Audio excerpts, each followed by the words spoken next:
Hey, what's going on, world? It's your boys back at it again with another review.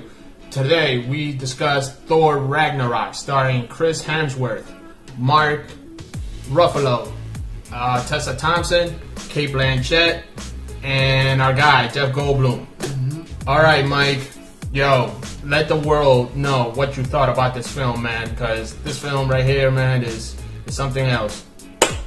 Yeah, man, the Thor Ragnarok, man, it's a comic book fan dream, man. It's a reality of that Marvel is just getting better and better at what they're doing, and this is like I think their second best Marvel movie in my opinion. Whoa, man, that's big praise. Yeah, man, it's a comic book come to life, and that's something that which is hard to do for most movies. But man, this movie definitely nailed it, man.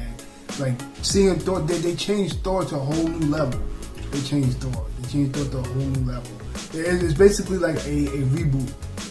Yeah, yeah. It seems like a reboot because 1 and 2 is like very what you call it, like drama, a very serious tone. Yeah. They took this one very loosely. It's almost like Thor meets Guardians of the Galaxy, but they could do that.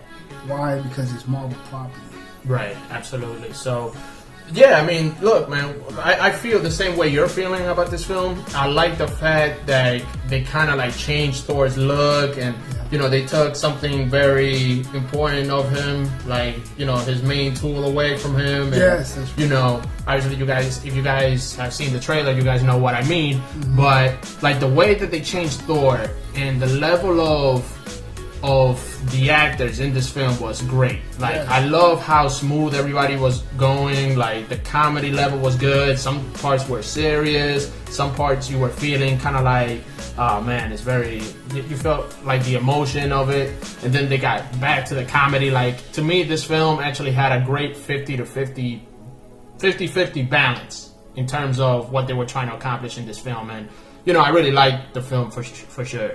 Yeah, man, I totally agree with you. They had a great cast, and mostly everybody came back, which is not hard to do for a Marvel. I mean, their agents call. It's like, oh, Marvel's doing a movie. All right, we're on no matter what, you know.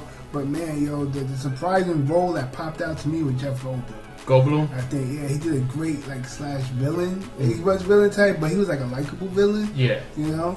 But yeah, man, I think this movie was great. You have what's it called?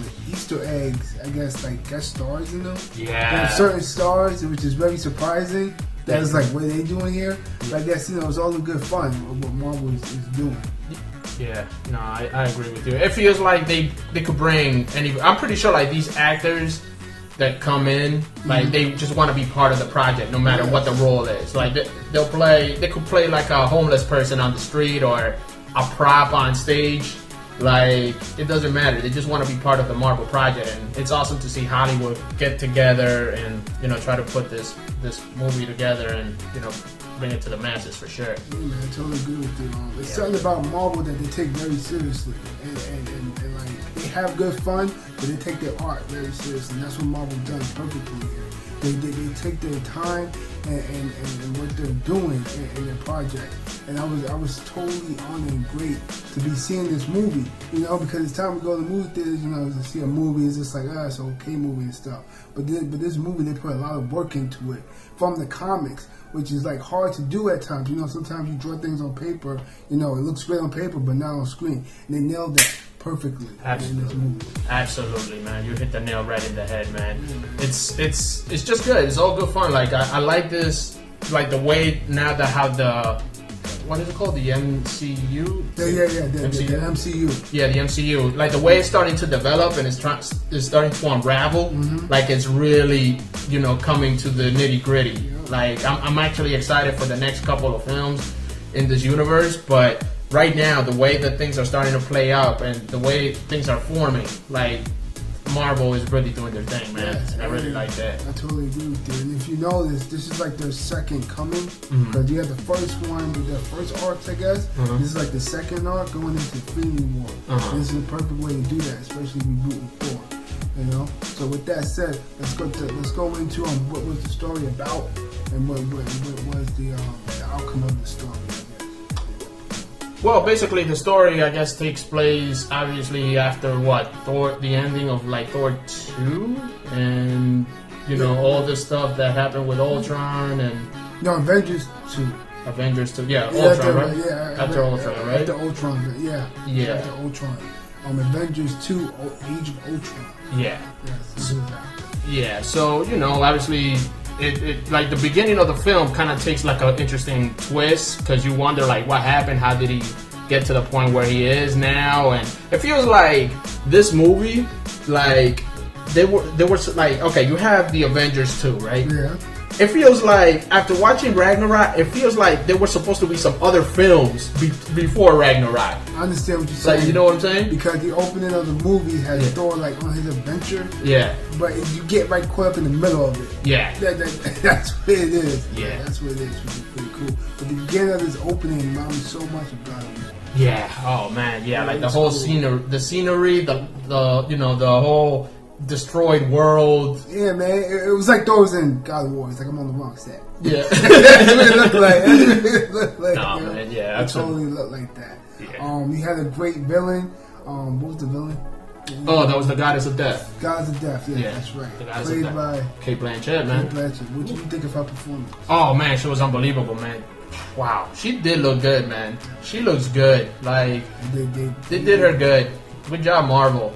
Yeah, man. Yeah, and like just not even just by the looks, by the acting too. Like Kate Blanchett is I believe she's an Academy Award winner or like a nominee, but she definitely has her chops, like her acting chops. Like she was phenomenal. She was calculating, very evil, smart. Like I love villains that make you like, oh man, she is a villain. Not like these poppy villains that you see from other films, but like Kate Blanchett's performance in this film was very, very good, and I like her as a villain. And hopefully, you know, we'll see what happens. Hopefully, we'll see her down the road in more Marvel films. You know, you never know, but she's definitely worth the money.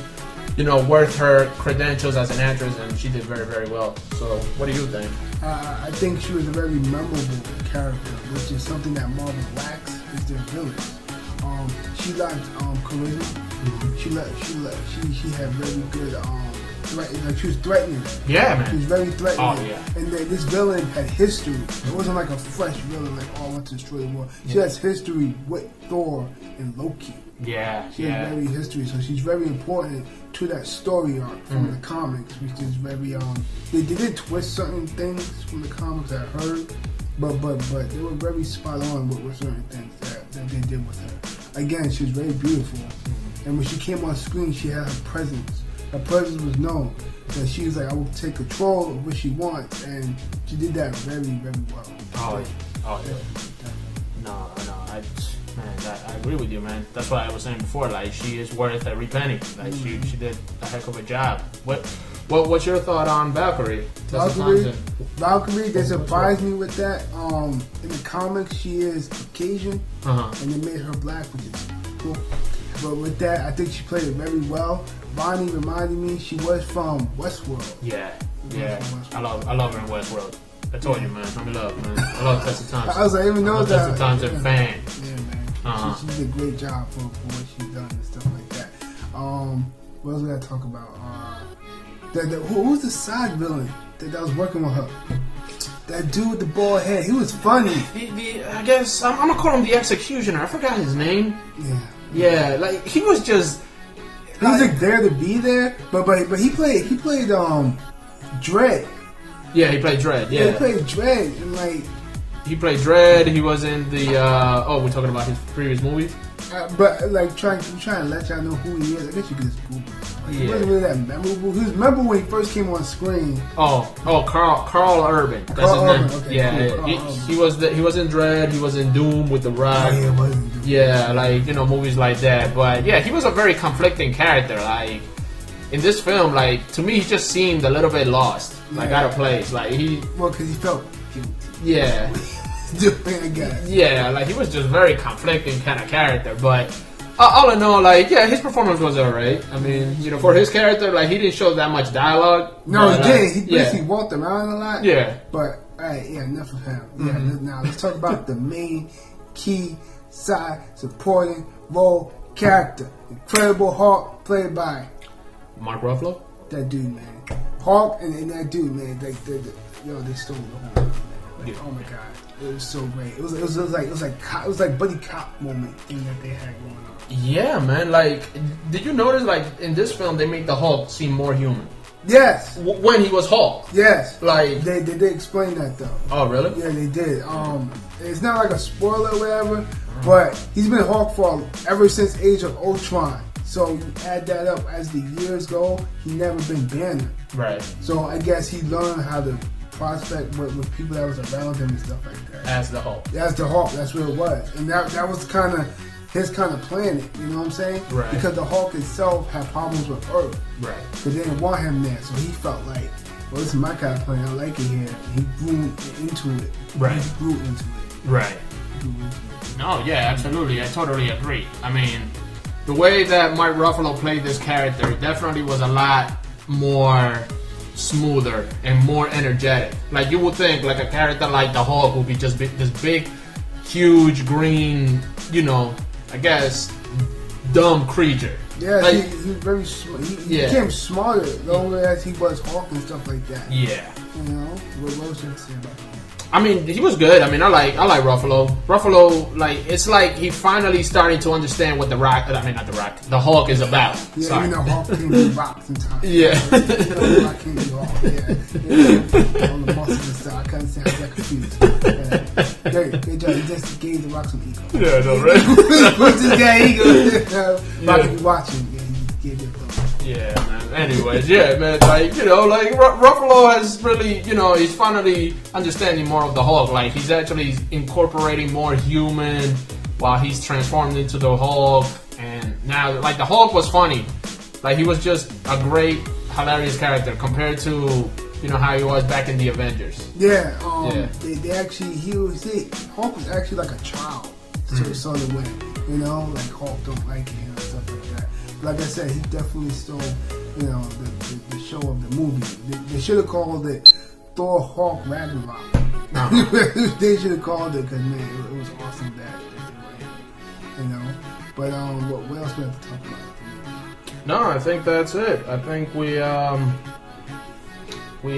covered what we needed to cover. Yeah, cool. So, what do you give this movie, Thor Ragnarok?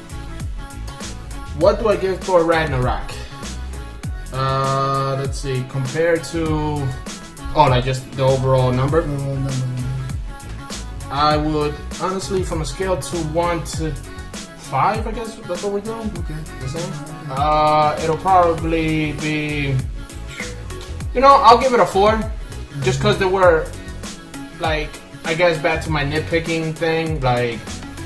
There was a certain scene where, you know, Thor, I don't want to really get into it, but there's a certain scene where, like, makes you question, like, how did he know? Like, you know, yeah, like, how did he know that that wasn't the person he thought he was? Okay. Yeah. I mean, you know, I don't want to get into too much details, guys, because, you know, obviously we want you guys to watch the film. But, you know, like, there was something there that really was kind of weird. But other than that, I mean, I'll give the movie a 4. I'm comfortable with a 4. I think the movie could be more, obviously, but again, I'm just nitpicking. But the movie was good. I give it a 4, and it's definitely a must see. My overall, I give it a 5 out of 5. I was very entertained by the movie from start to finish. Yeah, it was a great movie. You're going in there for a popcorn movie, going in for a comic book movie, going in there for a comedy movie, which is awesome. And that's my opinion about a movie. I'm like me, I'm more action guy when it comes to movies. And this is a great action sci-fi movie, and I was into it from start to finish. I thought the casting was phenomenal. I thought some of the lines too were great. You know, again with the Incredible Hulk or whatever. It was very funny, man. And this is a must-see. Go see it. Go support it. Because they're doing a great job with Marvel doing it. I'm really proud of them. How they're doing from comic book to film. This is getting better and better throughout. Stuff like that. Yeah, I totally agree with you, man. So, definitely, I mean, guys, go see Thor Ragnarok. It's in theaters now. The movie was great, funny, had drama. You know, it brings back some characters, and it's a good movie. I enjoyed it, and I recommend it. If I were to watch it again, I will go watch it again. Yeah, definitely. That's what on Blu-ray as well. Yeah, so yeah, definitely Blu-ray worthy for me too. So, but yeah, definitely go check it out. Any other thoughts? No, just the usual. Like, subscribe, comment, tell us what you thought about Thor Ragnarok the movie, and please subscribe. We love movies just like you do. We're just movie guys, and we're just starting out this channel a little bit. We're going a couple of months, but we're still going, and we're not gonna stop because we like movies, and we like to share that with you, the movie community on YouTube. So please like and subscribe and comment. Thank you. Thank you guys. Be good. Peace.